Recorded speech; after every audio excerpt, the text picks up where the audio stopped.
Obligasi adalah surat hutang yang dapat dikeluarkan oleh perusahaan maupun pemerintah sebagai bentuk pinjaman uang dan sebagai janji untuk membayar kembali sejumlah harga pokok hutang beserta bunganya, atau biasa disebut dengan kupon.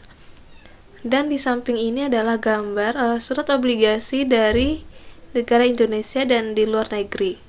Materi selanjutnya yaitu tentang jenis-jenis obligasi. Yang pertama, obligasi pemerintah. Obligasi yang diterbitkan oleh pemerintah pusat atau pemerintah daerah. Biasanya dianggap sebagai investasi yang relatif aman karena dijamin oleh pemerintah. Contoh, surat utang negara atau disebut dengan SUN. Kedua, obligasi korporasi, yaitu obligasi yang diterbitkan oleh perusahaan untuk membiayai operasi atau ekspansi bisnis mereka.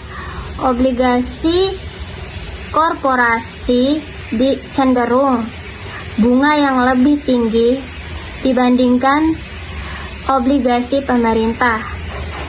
Namun, resiko juga lebih tinggi. Ketiga, obligasi suku, yaitu obligasi yang sesuai dengan prinsip-prinsip syariah. Suku tidak memberikan bunga tetapi memberikan keuntungan yang berasal dari hasil usaha atau proyek yang dibiayai dengan obligasi tersebut. Obligasi konversil atau disebut dengan convertible bonds, yaitu obligasi yang dapat diubah menjadi saham perusahaan pada harga dan waktu tertentu. Ini memberikan keuntungan bagi pemegang obligasi jika harga saham perusahaan meningkat. Obligasi zero coupon, yaitu obligasi yang tidak membayar bunga secara periodik tetapi dijual dengan harga diskon yang lebih rendah dari nilai nominal. Keuntungan pemegang obligasi berasal dari selisih antara harga beli dan nilai nominal pada jatuh tempo. Obligasi high yield atau disebut dengan chance bonds, yaitu obligasi yang diterbitkan oleh perusahaan dengan peningkat kredit rendah karena risikonya lebih tinggi. Obligasi ini menawarkan imbal hasil yang lebih tinggi untuk menarik investor.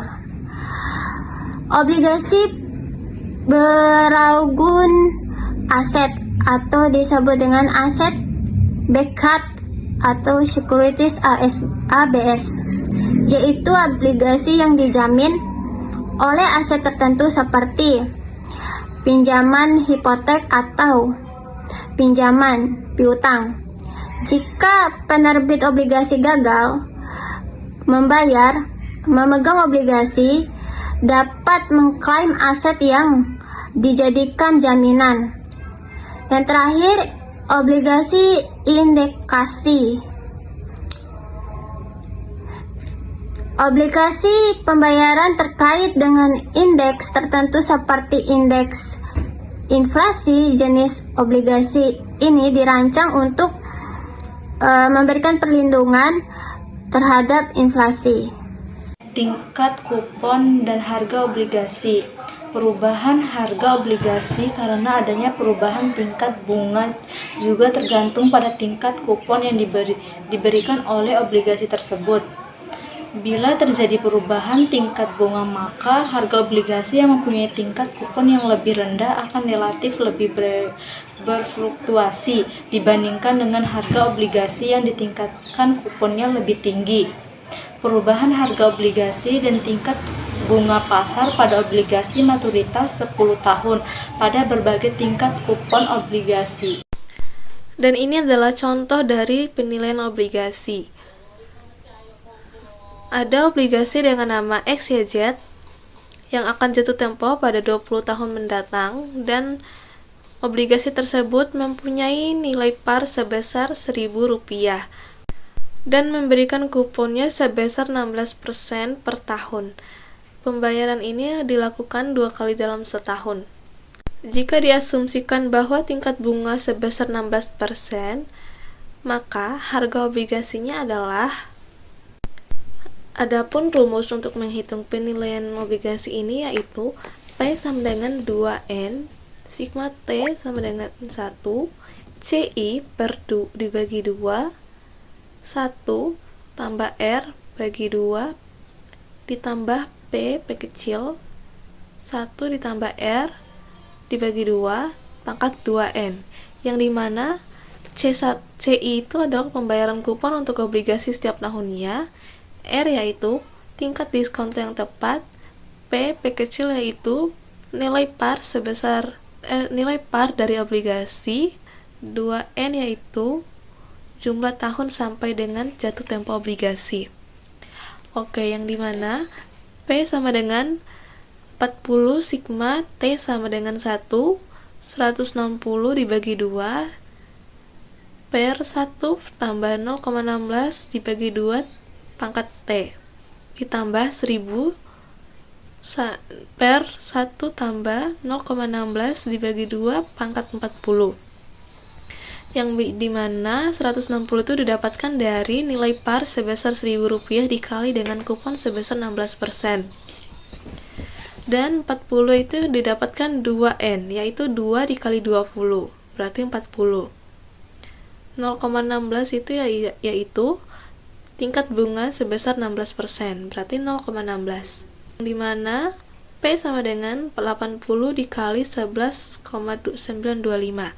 80 yaitu didapatkan dari 160 dibagi 2, dan 11,925 untuk angka ini kita bisa lihat dari ditambah 1000 yaitu dari P kecil dikali 0,046, dan angka ini kita bisa lihat dari tabel A.2.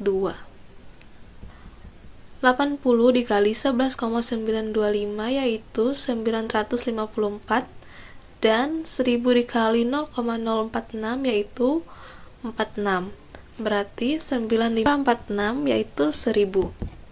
Oke. Untuk hasilnya itu 1000. Oke, dan itu adalah sama dengan nilai par. Ketika bunga pasar sama dengan bunga kupon, harga obligasi itu akan tetap sama dengan nilai pasar, dengan nilai parnya. Tipe obligasi. Yang pertama, premium bonds. Obligasi dengan harga lebih tinggi daripada nilai nominalnya dikatakan dijual pada harga premi. Yield to maturity dari premium bonds adalah lebih kecil daripada tingkat kuponnya. Yang kedua, discount bonds. Obligasi dengan harga lebih rendah daripada nilai nominalnya dikatakan dijual pada harga diskon. Yield to maturity dari discount bond adalah lebih besar daripada tingkat kuponnya. Yang ketiga, par bonds. Obligasi dengan harga sama dengan nilai nominalnya dikatakan dijual pada harga par. Harga obligasi dengan membandingkan antara tingkat bunga yang disyaratkan dan tingkat kupon, harga obligasi dapat dikelompokkan menjadi 3 tipe. Yang pertama, jika tingkat bunga yang disyaratkan sama dengan tingkat kupon, harga obligasi akan sama dengan nilai par-nya, atau obligasi dijual sebesar nilai par. Yang kedua, jika tingkat bunga yang disyaratkan lebih tinggi daripada tingkat kupon, harga obligasi akan lebih rendah dari nilai partnya atau obligasi dijual dengan diskon. Yang ketiga, jika tingkat bunga yang disyaratkan lebih rendah daripada tingkat kupon, harga obligasi akan lebih tinggi dari nilai partnya atau obligasi dijual dengan premi.